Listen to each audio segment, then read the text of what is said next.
Caw! We're back with another reflection of the Daily Vedantic in our Gita series. We're nearing the end.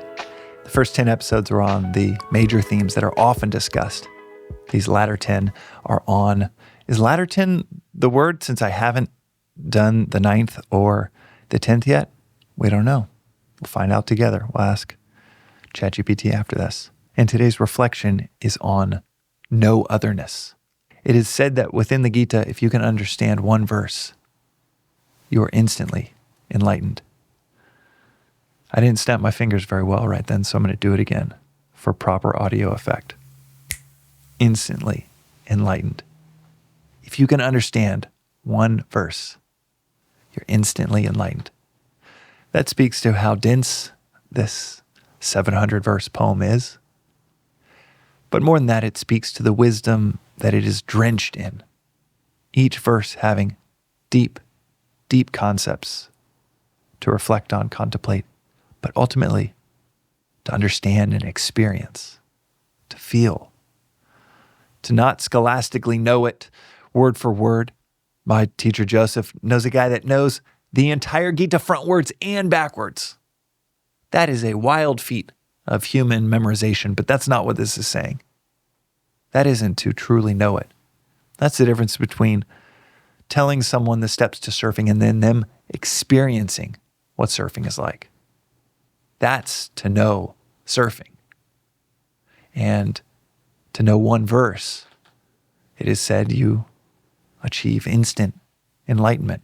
Swami will go even further and say, if you can know just one word from the Gita, truly understand and know and experience a single word from the Gita, what all of this language is pointing to.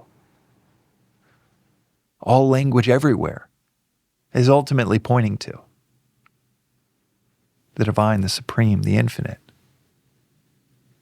And if you can grasp and experience just one word from the Gita, then you're instantly enlightened.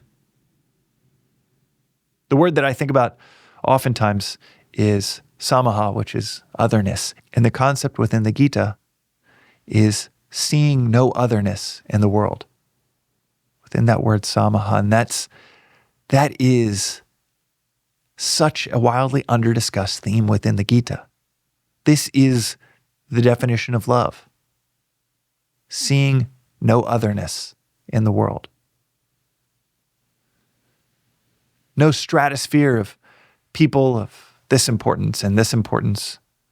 No difference between you or them. You, the world. You, your dog. Seeing no otherness. That is not only enlightenment, that's the method to reach enlightenment. Swami will often talk about the need for us to have ever-increasing rings of identification. Going from, yes, okay, this is me, to I identify with my family, to then to your neighborhood, your wider community, identifying with your community, then identifying with your state, your country, with all human beings, with all living beings, and then with the totality.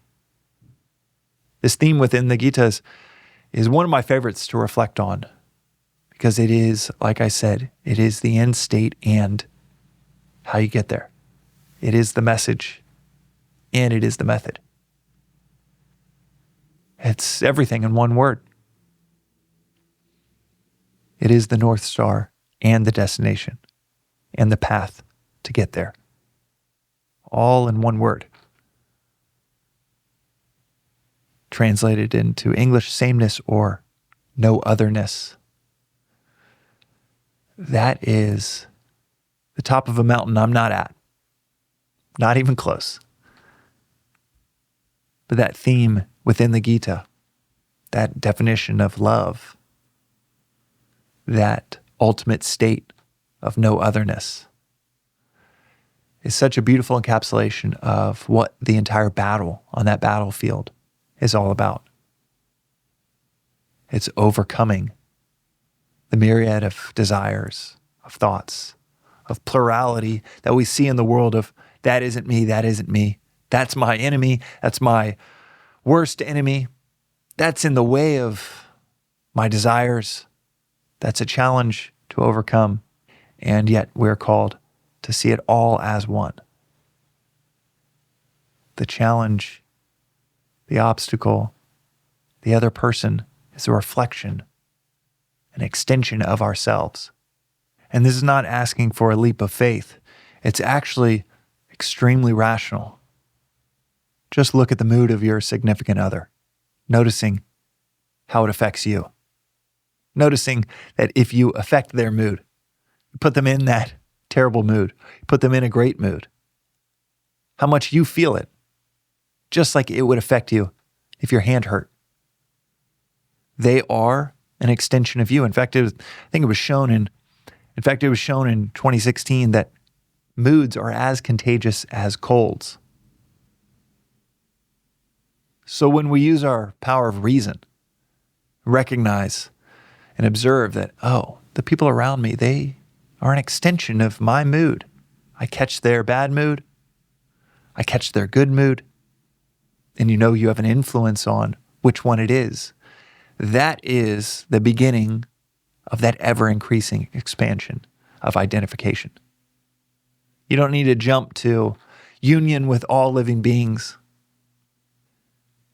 It's just starting with seeing a little less otherness. Seeing that connection with your spouse, your coworkers, your friends. Starting there. And questioning, do I end where my body ends?